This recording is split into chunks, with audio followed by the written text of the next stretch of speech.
Hey there, so found these at Walmart and they are $4.98 and I thought that they would make really good shadow boxes. So we are going to customize them. First off, go ahead and just take off the plastic wrap, take out this layer on top, but don't throw it away yet. Inside you can find they've got the little like plastic liner I was talking about, and then there's a bunch of other goodies inside. You can keep them and use them to customize. I chose not to. Once you got that ready, go ahead and tape off the main area. I used masking tape. You can also put a little paper template on the top of it to, cover most of it without doing full on tape. I chose to use this black spray paint. You can also just use regular acrylic paint. It doesn't really matter. I had this on hand, so it's what I used.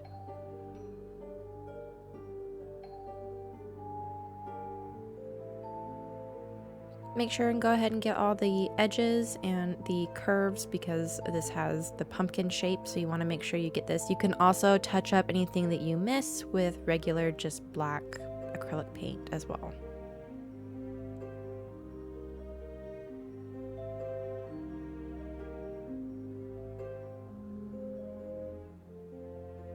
Once that is all dry, you can go ahead and remove the mask. It is always very satisfying. Now, this top layer is plastic. It is not glass, so it may be a little scuffed, but I found that the tape did not bother it at all. If you're worried about that, again, you can use a paper covering instead. So once that is dry, you can now flip it, and before you put everything into your shadow box, you can decide if you want to paint your inside rim. I did because when I, first started to fill it, I noticed you could see the wood coloring on the inside, and I didn't particularly enjoy that look. So I'm just taking some of this black acrylic paint, and I'm literally just using a paintbrush, and I'm going to paint the entire inside.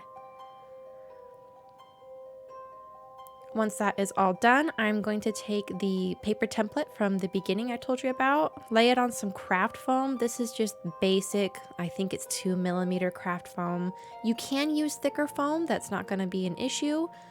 So I just went ahead and put the paper template on, and I used an X-Acto knife with a cutting mat underneath, and I just cut out this shape.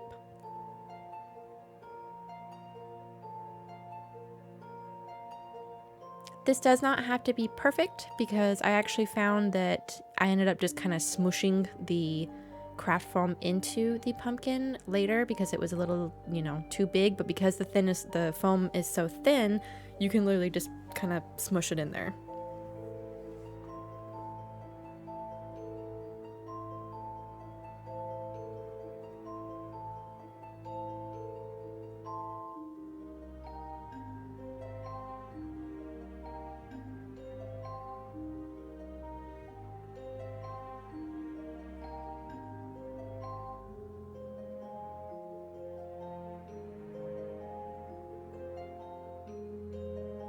Now that we have that, these are some of my metal enamel pins that I have collected. I kind of placed them on just to kind of figure out what layout I liked in particular, and this happened to be the layout that I enjoyed. So I left them there, and then I went ahead and just punctured that craft foam, and I put the pin backs onto them. It's kind of hard for you to see here, mostly because the 3 pins I have that kind of like a Mickey Mouse shape right here, they are really heavy, so I was kind of, I didn't want all the other ones to fall off.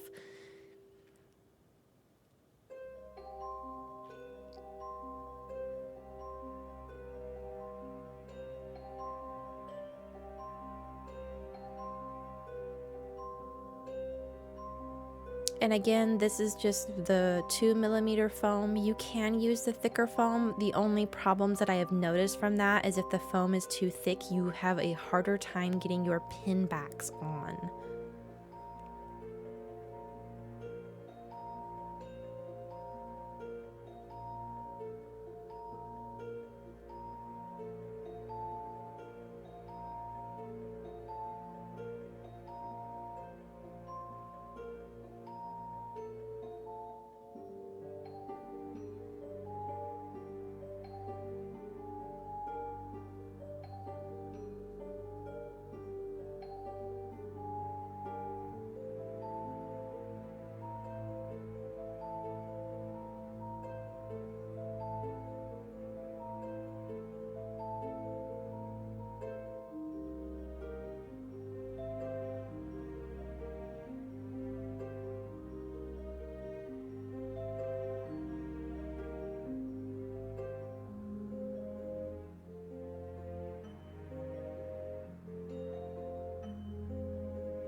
right, and that is all the pins how I wanted them laid out.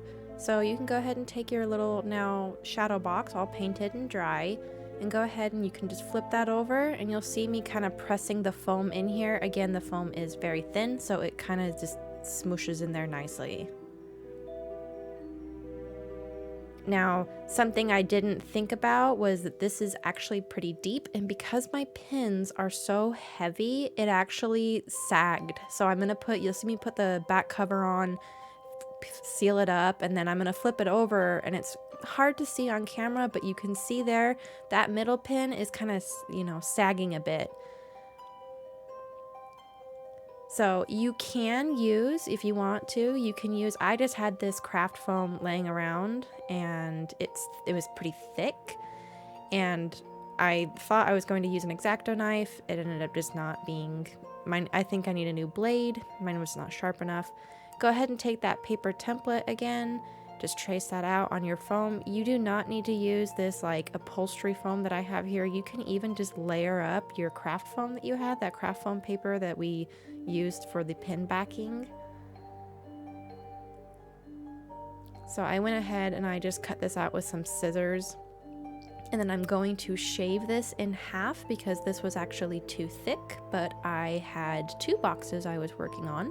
So I just went ahead and cut out one and literally just shaved it in half so that I could put it into the shadow box to kind of fill out that space and hopefully hold those heavier pins that won't sag so badly.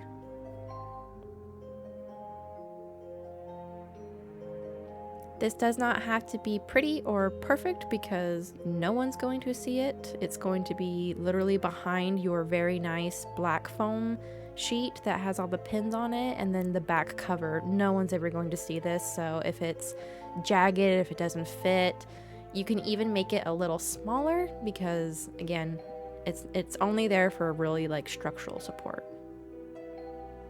Here I'm very carefully taking a box cutter and I am scoring halfway in, you know, trying to cut this in half. Again, does not have to be perfect. After you get some really nice scores into the craft foam, you can literally just take your fingers and kind of gently ease it apart or rip it apart.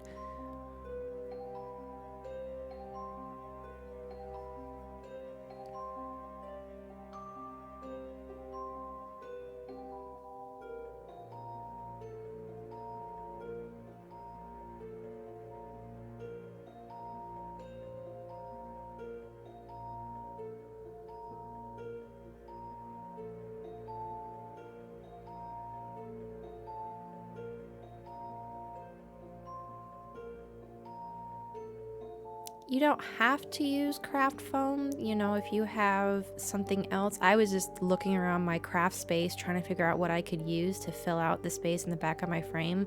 Honestly, you could probably even just use something you have lying around, scraps of fabric, or, you know, plastic trash bags bundled up. I really don't think it matters because, like I said, you're not going to see it. It's mostly just to support and fill in that empty space so that your pins don't just sag to the bottom because there is a bit of a gap.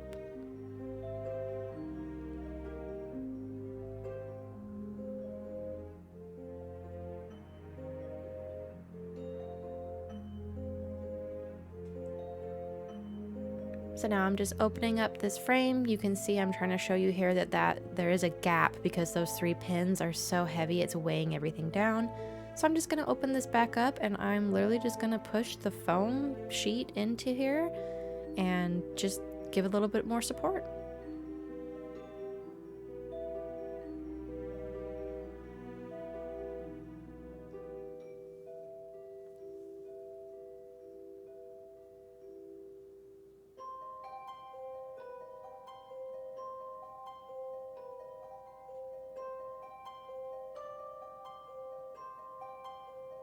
Go ahead and seal that right back up, and you can, you know, display this however you would like. You could use a display easel, like a photo frame easel, or you could buy a picture hanging kit and get this to hang up on your walls. You can see it's a lot more structurally sound, and the pins hopefully are not sagging as bad as they were. And these are my final two that I have. I had one shadow box for my Sally pins and another for my Jack Skellington pins. Thank you for watching, and if you enjoyed, go ahead and hit subscribe for future crafting and cosplay. Thank you.